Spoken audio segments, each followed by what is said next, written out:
నిజమా కాదా మనకి తెలియదు. ఇప్పుడు మనం కొని మళ్ళీ డబ్బులు వేస్ట్ చేసుకుని అది తీసుకెళ్ళి ఎవరికో దానం చేయడం ఎందుకు? నేను దేన్నైనా దానం చేయడానికి ఒప్పుకుంటాను, కానీ మందు తాగుతాను అన్నోడికి డబ్బులు ఇవ్వను, లేదా మందు కొని ఎవరికి ఇవ్వను.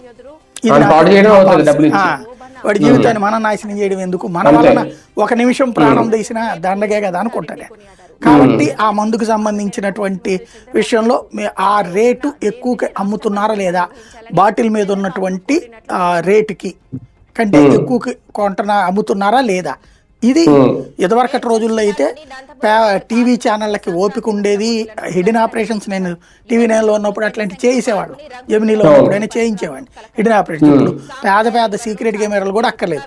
సెల్ ఫోన్లో శుభ్రంగా మనం ఇట్లాగే కదా పెట్టుకునే జేబులో పెట్టుకుని ఆన్లో పెట్టుకుని వెళ్ళిపోతే రికార్డింగ్ ఈజీగా కనబడుతుంది.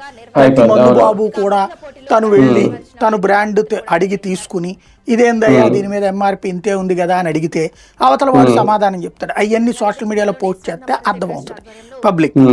లేదా మనం ఇప్పుడు ఈ డిబేట్ చేస్తున్నాం కదా, ఆ కింద పోస్ట్ చేయమనండి, వాళ్ళు ఏ బ్రాండ్ తాగుతారు, ఎంత రేటు ఉంది, ఎంఆర్పి ఎంత ఉంది, దానిపైన ఎంత ఉంది, జగన్ టైంలో ఎంత ఉంది, ఇప్పుడు ఎంత ఉంది అనేది పోస్ట్ చేస్తే మిగతా వాళ్ళు చదువుతారు. అది నిజమో కాదో వాళ్ళు చెప్తారు అక్కడే. ఒకవేళ తప్పుడు సమాచారాలు చెప్పినా మిగతా వాళ్ళు కౌంటర్ ఆన్సర్ చేస్తారు, లేదా నిజమైతే దాన్ని కంటిన్యూ చేస్తారు. అప్పుడు నిజాయితీగా నిజానికి తెలుస్తుంది. ఎందుకంటే